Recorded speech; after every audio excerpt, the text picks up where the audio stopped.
Mayor పీఠంపై అవిశ్వాసం తీర్మానం నెగ్గేనా వీగేనా? ఇవాల్టి కౌన్సిల్ మీటింగ్ ఏపీలో ఉత్కంఠ రేపుతోంది.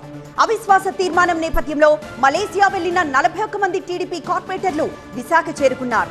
వారిని ఎమ్మెల్యేలు వెలగపూడి రామకృష్ణ బాబు, వంశీకృష్ణ శ్రీనివాస్ యాదవ్ రిసీవ్ చేసుకున్నారు. ఎయిర్పోర్ట్ నుండి 3 బస్సుల్లో హోటల్స్ కి తరలించారు. మలేషియాలో క్యాంపు నుంచి మిస్ అయిన భూపతిరాజు సుజాతతో కూటమి నేతలు జరిపిన మంతనాలు ఫలించాయి. కూటమికి మద్దతిచ్చేందుకు సుజాత తిరిగి అంగీకరించారు.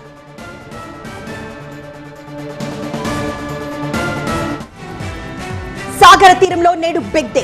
పూటకో మలుపు, రోజుకో ట్విస్ట్ అన్నట్లుగా మారిన జీవీఎంసీ పొలిటికల్ డ్రామా క్లైమాక్స్ కు చేరుకుంది. కొన్నాళ్లుగా నడుస్తున్న క్యాంప్ పాలిటిక్స్ కి నేటితో తెరపడుతుంది. మరి మేయర్ పీఠాన్ని వైసీపీ నిలబెట్టుకుంటుందా, లేక తన వ్యూహంతో కూటమి కైవసం చేసుకుంటుందా? అవిశ్వాసం ఎపిసోడ్ లో చివరకు ఏం జరుగుతుంది? నెంబర్ గేమ్ ఎలా మారుతుంది? విశాఖ మేయర్ పై కూటమి ఇచ్చిన అవిశ్వాస తీర్మానంపై ఇవాళ ఓటింగ్ నిర్వహించనున్నారు అధికారులు. మొత్తం 98 మంది కార్పొరేటర్లు ఉన్న జీవీఎంసీలో ఎమ్మెల్యే వంశీకృష్ణ రాజీనామాతో 21వ డివిజన్ స్థానం ఖాళీ అయింది. దీంతో 97 మంది కార్పొరేటర్లే ఉన్నారు. ఎక్స్ అఫీషియో సభ్యులైన ప్రజాప్రతినిధులు 16 మంది ఉండగా వారిలో 11 మంది బలం కూటమికే ఉంది. ప్రస్తుతం టీడీపీకి 48 మంది కార్పొరేటర్లు, జనసేనకు 14 మంది కార్పొరేటర్లు, బీజేపీకి 2 ఎక్స్ అఫీషియో సభ్యులతో కలిపి కూటమికి 75 వరకు సంఖ్యాబలం ఉంది. ఈ క్రమంలో కూటమి క్యాంప్ నుంచి ఒక కార్పొరేటర్ మిస్సింగ్ కలకలం రేపుతోంది. మలేషియా నుంచి వస్తుండగా భూపతిరాజు సుజాత మిస్ అయ్యారు. వైసీపీ ఆపరేషన్ తోనే కార్పొరేటర్ కనిపించకుండా పోయినట్టు ప్రచారం జరుగుతోంది. దీంతో విశాఖలోనే మకం వేసిన మంత్రులు డోలా అచ్చెన్నాయుడుతో పాటు స్థానిక ఎంపీ భరత్ కూడా చివరి నిమిషంలో ఎలాంటి ట్విస్టులు జరగకుండా జాగ్రత్తలు తీసుకుంటున్నారు. అవిశ్వాస తీర్మానం నేపథ్యంలో విశాఖలో ఉన్న పార్టీ కార్పొరేటర్లకు జనసేన నేతలు దిశానిర్దేశం చేశారు.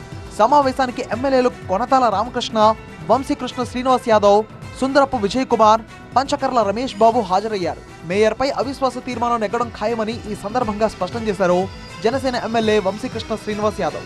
ఇప్పటికే తమకు పూర్తి బలం ఉందని, మరింత మంది వైసీపీ కార్పొరేటర్లు తమతో టచ్ లో ఉన్నారని చెప్పారు. తాము ఎవరిని బలవంతం పెట్టలేదని, వైసీపీ కార్పొరేటర్లే స్వచ్ఛందంగా తమతో వస్తున్నారని చెప్పారు. 100% మేయర్ దిగిపోతున్నారు. ఎన్డీఏ క్యాండిడేట్ మేయర్ అవబోతా ఉన్నారు. ఇందులో ఎటువంటి డౌట్ లేదు. జగన్మోహన్ రెడ్డి గారి మీద ఉన్న వ్యతిరేకతతో వాళ్ళు ఇంకా పాస్పోర్ట్లు తీసుకొని శ్రీలంకలో దాచి ఉన్నారు కాబట్టి ఇలాంటి పరిస్థితి ఉంది. లేకపోతే అందరు రావడానికి కూడా రెడీగా ఉన్నారు. ఇంకొక 5 కూడా మాకు టచ్లోకి వచ్చారు. ఎట్టి పరిస్థితిలో కూడా 80 మంది అవబోతున్నారని తెలియజేస్తున్నారు. మరోవైపు వైసీపీ కూడా కౌంటర్ వ్యూహాలతో ముందుకెళ్తోంది. ఆ పార్టీ శిబిరంలో మేయర్, డిప్యూటీ మేయర్లతో కలిపి 31 మంది ఉన్నారు.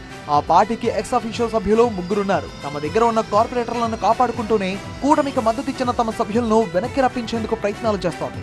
అలాగే కౌన్సిల్ సమావేశానికి హాజరు కావద్దంటూ పార్టీ నుండి గెలిచిన 58 మంది కార్పొరేటర్లకు విప్ జారీ చేసింది. విప్ ధిక్కరిస్తే చట్టపరంగా చర్యలు తీసుకుంటామని తమ కార్పొరేటర్లకు వార్నింగ్ కూడా ఇచ్చింది వైసీపీ. అయితే విప్ జారీ తర్వాత వైసీపీకి రాజీనామా చేసిన 6వ వార్డు కార్పొరేటర్ లక్ష్మీ ప్రియాంక కూటమికి మద్దతిస్తారనే ప్రచారం జరుగుతోంది. మరోవైపు ఒక్క సభ్యుడున్న సిపిఐ, సిపిఎంలు కౌన్సిల్ సమావేశానికి దూరంగా ఉండాలని నిర్ణయించాయి. అధికార విపక్షాలు పోటాపోటీ వ్యూహాలతో బిజీగా ఉంటే, అటు అధికారులు మాత్రం కౌన్సిల్ సమావేశానికి భారీగా ఏర్పాట్లు చేశారు.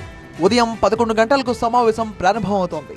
అయితే కార్పొరేటర్లు, ఎక్స్ అఫీషియల్ సభ్యులు, జీవీఎంసీ ఉద్యోగులు మాత్రమే లోపలికి వచ్చేలా కట్టుదిట్టమైన భద్రతా చర్యలు చేపట్టారు పోలీసులు. ఆ మేరకు ఇప్పటికే సిట్టింగ్ ను ఏర్పాటు చేశారు.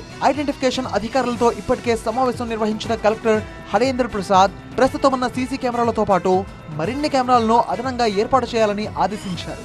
ఓటింగ్ ప్రక్రియను వీడియోగ్రఫీ చేయాలని స్పష్టం చేశారు. కోరంకు సరిపడా సభ్యులు హాజరైతేనే ఓటింగ్ నిర్వహిస్తారు. అవిశ్వాస తీర్మానానికి సభ్యులు చేతులెత్తి తమ ఆమోదం తెలపాల్సి ఉంటుంది.